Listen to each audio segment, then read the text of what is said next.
I had to have right. I took it because I thought it would be handy someday. I kept the Pope after I was divorced because my son was so young. And I would have stayed that way except for time. So I probably just stayed Pope because Henry Pope has a good reason. I was a salesman. Yeah, people remember my name. Best of St. Louis. I remember I struggle with it the same way I can't say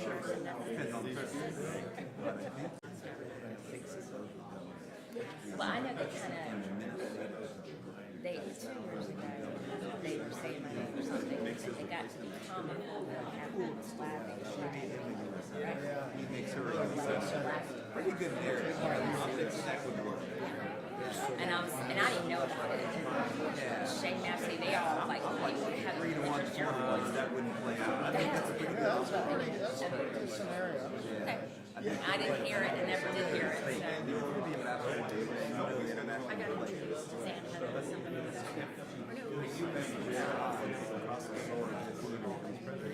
That's the reason we went to the White House. Frankly, we've been months through this. Yeah.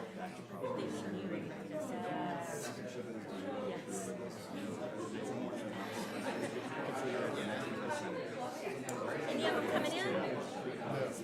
Good. Especially the redheaded one on the front rows. He's he's so excited. Some of them gave up their field trips and more to be here. My son did the field trip. Anytime you get to this age. How are you doing, sir? Just quietly waiting. I'm actually pretty chatty. That would be a pretty cool story.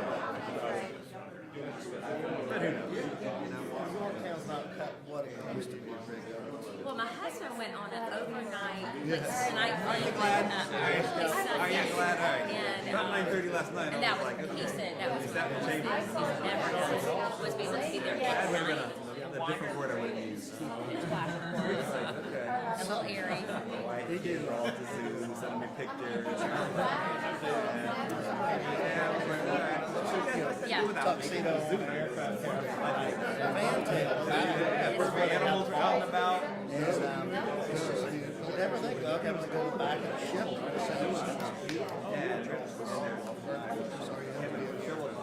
Now tell me, you're from I'm from Chilton. I represent Mount Pleasant. Yorktown is in my district. You're not retired. I'm Tom Parker. We may have met partner in Charlotte, partner. I'm a freshman. Okay, so it's probably, I was elected in 2020, so. Where do you represent? I represent District County, so Kershaw, Lancaster, Chesapeake County. And it's great. I love doing what I do. I hope you like doing what you do. Yes, I am. What's your background? I was real estate agent. I spent a decade I've got 10 years of working down there in my belt. Wow. That's my background. Married to a school teacher. Education, picking it. I wish she were, if she's out here, obviously. She's teaching, now, but wouldn't it be nice if she would have been here? This is a good show. I've supported this one for a very long time.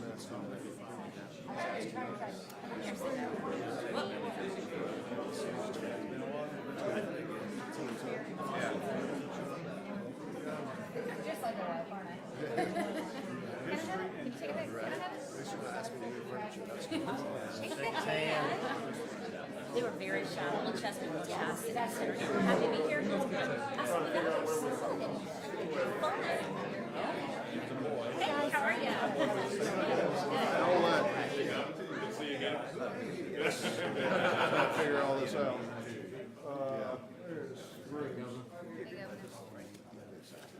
Yo, you gotta talk into that. You gotta talk into that because this is what records. Yeah.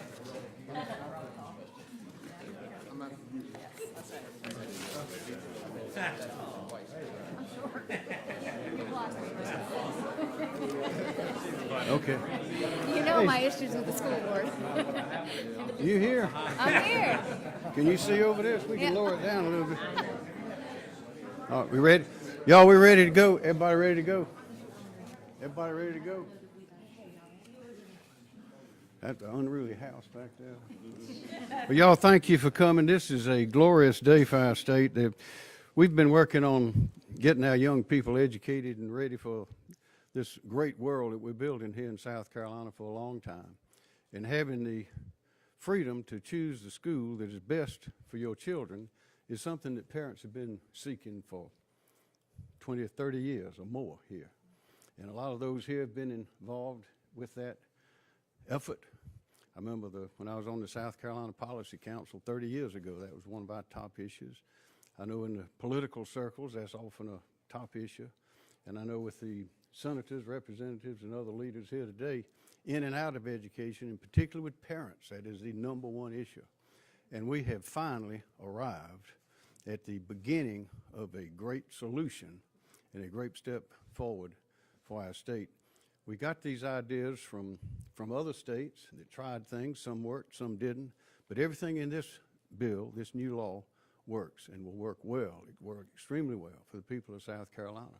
And among the many benefits are not just preparing our people to live happy, strong, healthy, meaningful lives, the impact on our economic growth will be enormous, because we must have economic growth, educational strength, and a strong environment in order to prosper.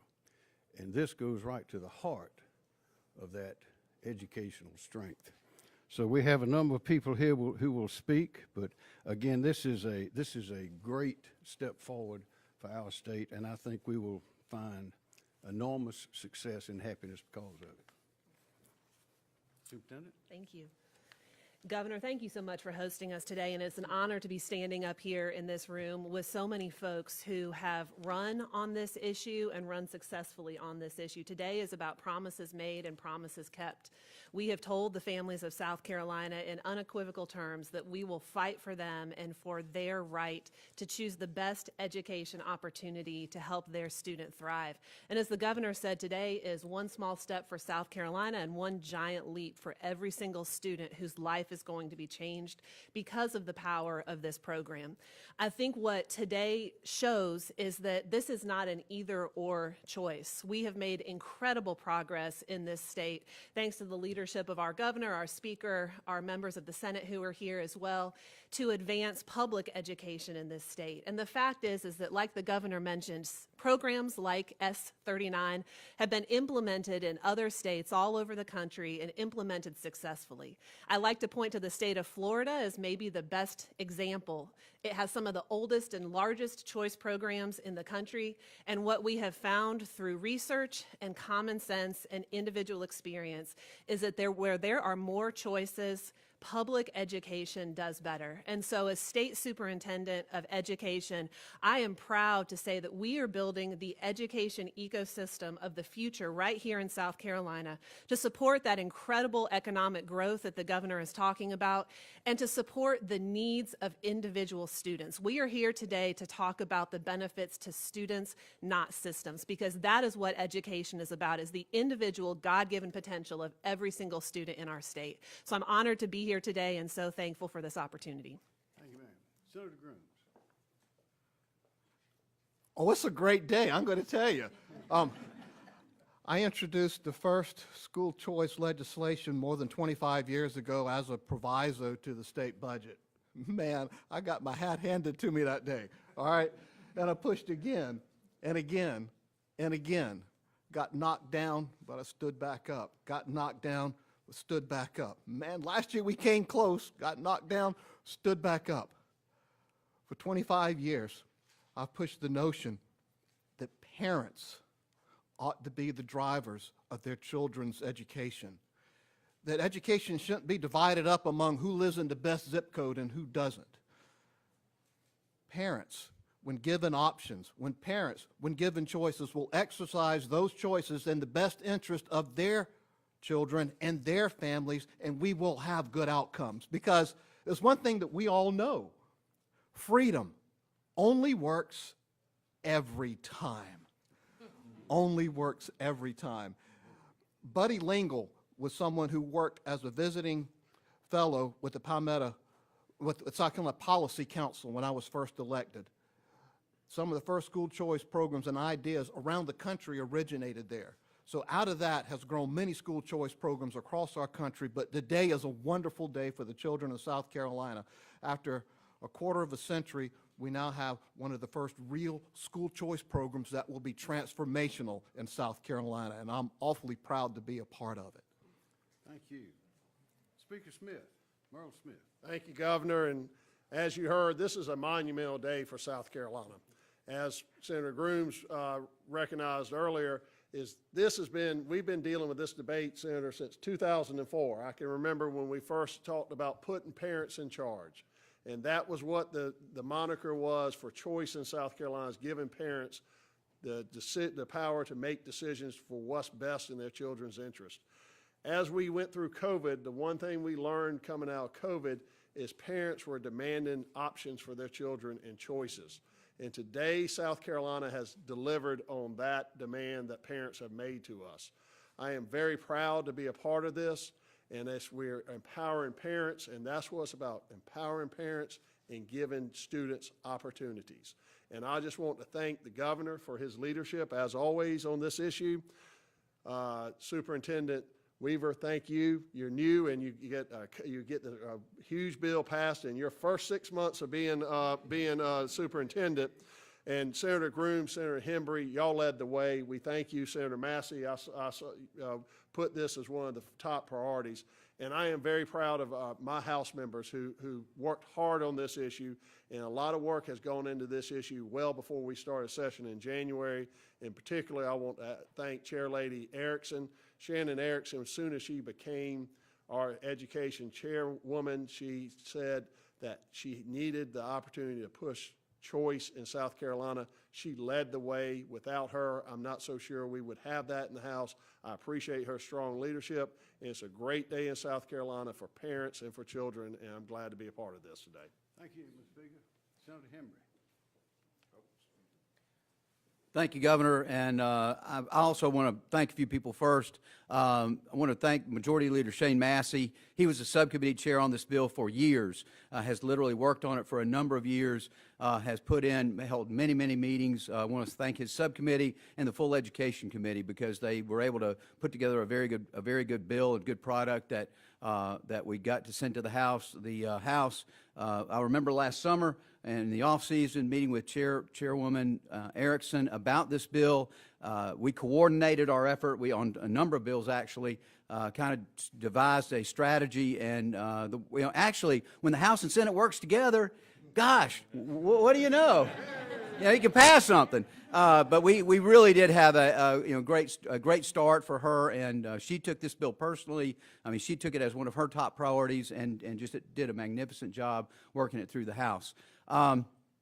This is a day for celebration. There's no doubt about that. But I would also say that we're not finished. We are far, far, far from finished. This is a great tool to have, a great option for parents and students to have in South Carolina. There are other ones coming, and we need to continue to improve. We're in the midst of looking for ways to improve how we train our teachers and our principals and our leaders in schools, how to improve that part of the system. We have all sorts of other ideas, but this is not it's not a day that you stop and you just get to take the day off. It's time to get. We can do this right now, and we need to get back to work. We got lots more to do, and I look forward to working with the House, with the superintendent, and with the local school districts on moving our system forward. Thanks. Thank you, sir. Ms. Erickson. Thank you, Governor. Thank you, Governor. This is a collaborative effort. The first thing I would say is this is about children, and they are right here, and I'm so proud to see that they are here today. They have come and testified on these bills themselves. They have told their stories, and we have listened. We know that no one child is going to learn like another, and we have to give parents the opportunities to have the right fit for their child. This bill is a great start at doing that, and I am so honored to have been part of this team. This is a huge team. I need to first thank House Education members. This is a brand new committee, put together with all of the growth of the House in new membership, but we all got behind the issue together. And that bill was a piece of our growth as a team. And I can't say thank you enough to them. For our Senate members, Senator Hembry, your partnership on this has been exceptional, and our partnership on a lot more things is going to get a lot more good things done. I'm very excited about that. To have Superintendent Weaver in the office and be that partner from State Department is another huge win for children, and thank you so much. Senator Grooms, thank you for having the foresight. You know, I dropped mine too, and yours is the one that got us across the finish line. That collaborative effort is fantastic. And Governor, to your office and to Melanie Barton and all the folks that you see around us that have made this happen, we could not have done it without your leadership and your support, and that has been key. Speaker Smith, you kind of told me I was going to do this job. All told. And as in other things, I will publicly admit you're correct, and thank you for voluntolding me. It's an honor to serve, but most importantly, it's an honor to put our children first. Thank you. Okay, thank you. Well, it's been mentioned, this has been a long road, a lot of ups and downs, but we never quit. And I'm reminded of the great Muhammad Ali, 4-time world heavyweight champion. A little boy asked him one time, say, "Champ, didn't you get knocked down by George Foreman?" He said, "Son, I ain't ever been down. I'm either up or getting up."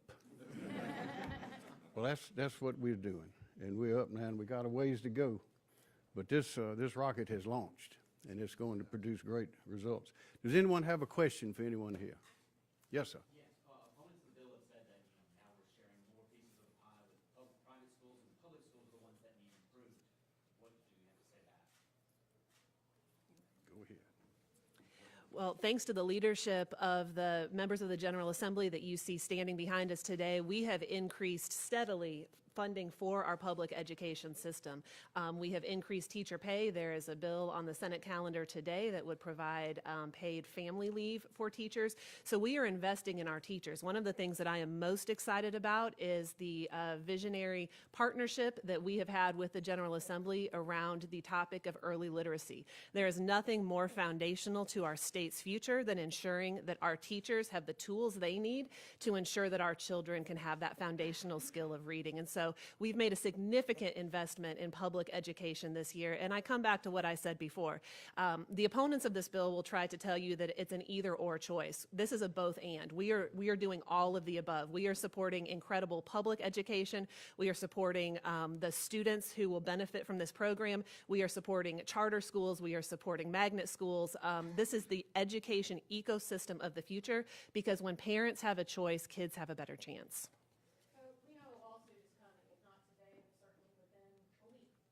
So why will this law fare better than the program that was declared unconstitutional? Well, because it's different. The question in the earlier case was whether the aid was direct or indirect, and I think the court made the wrong decision. And as you know, it wasn't a unanimous decision. But the way this is set up, this money goes into a fund and is in access by the parents for public or private schools. And it's an excellent program. Further? Yes, I would echo what the governor said.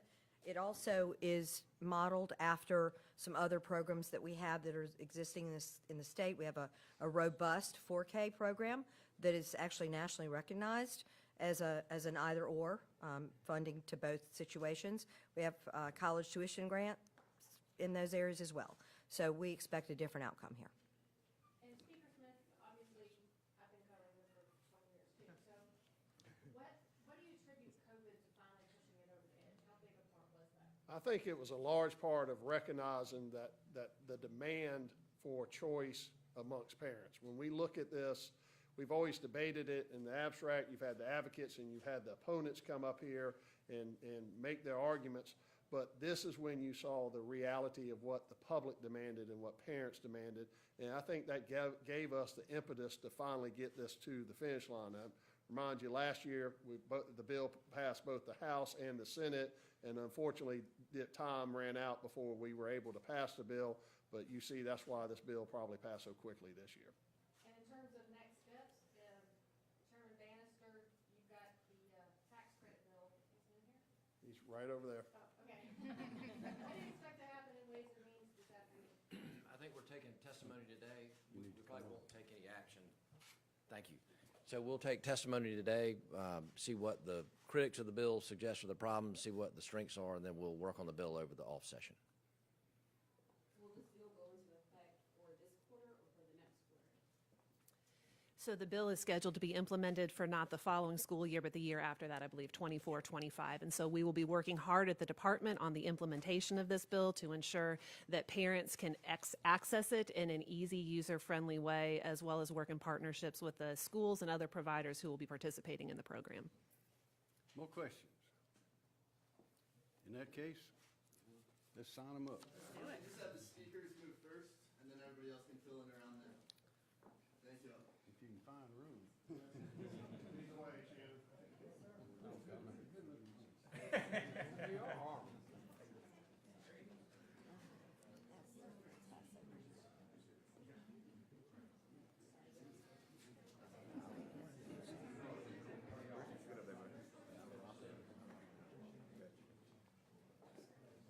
Fonda, do you want to say something? No, I'm kidding. Say, I couldn't have done it without me.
I'm sorry, Russ. They're so bright, too.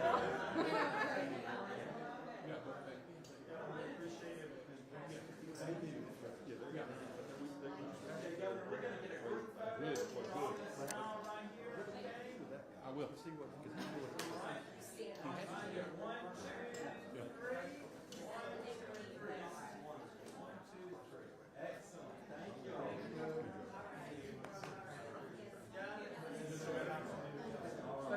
Thank you.